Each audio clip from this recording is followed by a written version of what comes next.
first item we deal with after orientation is to make them very aware of all the benefits and rewards of not giving up and the consequences if this transition or prevention process is unsuccessful. The way is the right business model. It's a professionally executed program. We have the right team. It's the right time now. And we're in the right place, an opportunity zone in West End, Atlanta. This proposed location boasts 15,033 square feet. It's on a half an acre of land. It's located in Atlanta's historic West End TAD district, zoned SP1. It allows for many uses. It's also a opportunity zone and the West End TAD program. It affords millions and millions of dollars that can be invested into an opportunity fund. And that fund, it will allow investments and tax gain breaks that never been heard of. In 2 years, the Republican Party, since they introduced this program through Senator Tim Scott, they have raised $75 billion in just this short period of time. Now, what NCB and its partners are seeking is an impact investor for the purchase of a mixed-use building and land as collateral with built-in buyers and tenants. We're asking for the cost of $2.5 million, and that will cover the property, the facility, renovations, and the first 3 quarters of operations. NCB will secure the Transitional Housing and Offender Reentry Program license to operate as a compensated provider and gain memorandums of understandings from other nonprofit organizations that are currently funded to serve the same residents and participants of the way. However, they lack a facility and reach that the way can facilitate. So we want to expand our programs and share our resources. Together, NCB and its partners will gain millions of dollars in funding, sponsorships, grants for administering programs, and thus it presents a means to lease and or purchase the proposed building for the programs. Now, the way we are targeting 30 individuals that are either on probation or parole. The classifications are they either have served 15 to 20 years total in a lifetime and or 10 consecutive years.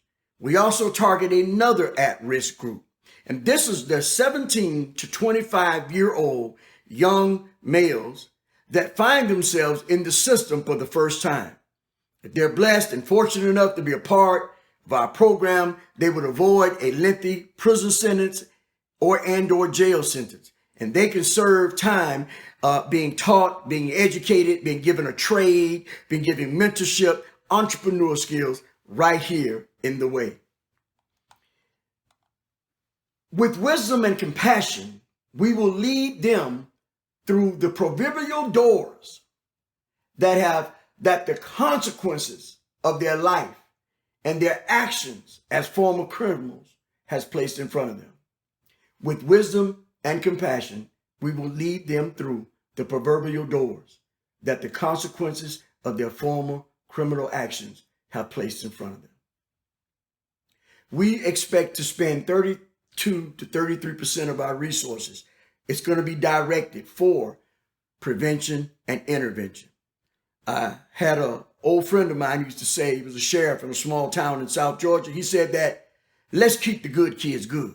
You understand what I'm saying? So not only are we intervening with the policy and the program that would allow them to serve their time in our location, no, we also can prevent children, prevent young kids that are going down this path. We can help stop them before they end up being, as we like to say, on the other side of the program, where they are coming home after 10 to 15 years in prison.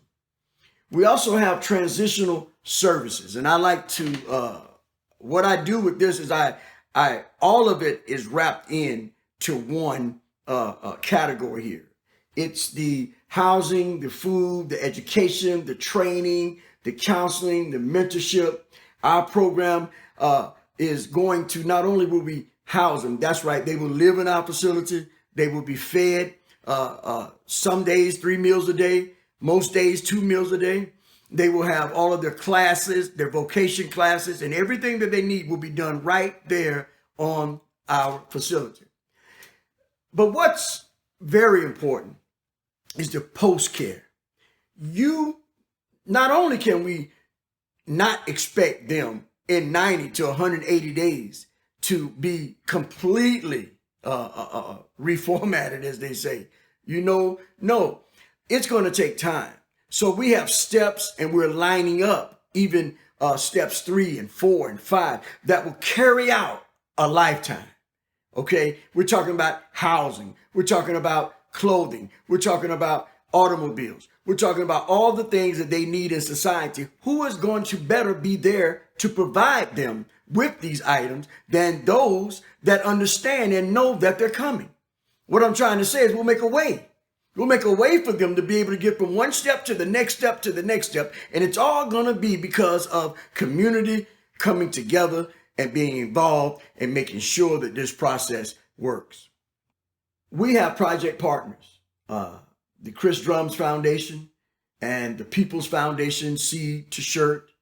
We have also the Feed My Sheep program, which is an awesome agricultural program that's established out in Wilburn, Georgia, South Georgia, where they have over 80 acres of land that they've set aside for a program, and they would like to.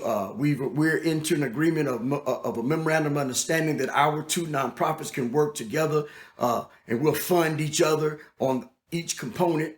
The Chris Drums Foundation was already a program in Atlantic Public Schools where he served many thousands of kids over the years for over 5 years now, and giving them an alternative to the ho-hum of school, bringing back music and entertainment and entrepreneurial skills and just mentorship into the schools. The People's Foundation is a great foundation, and we have the advisory capacity of their founder.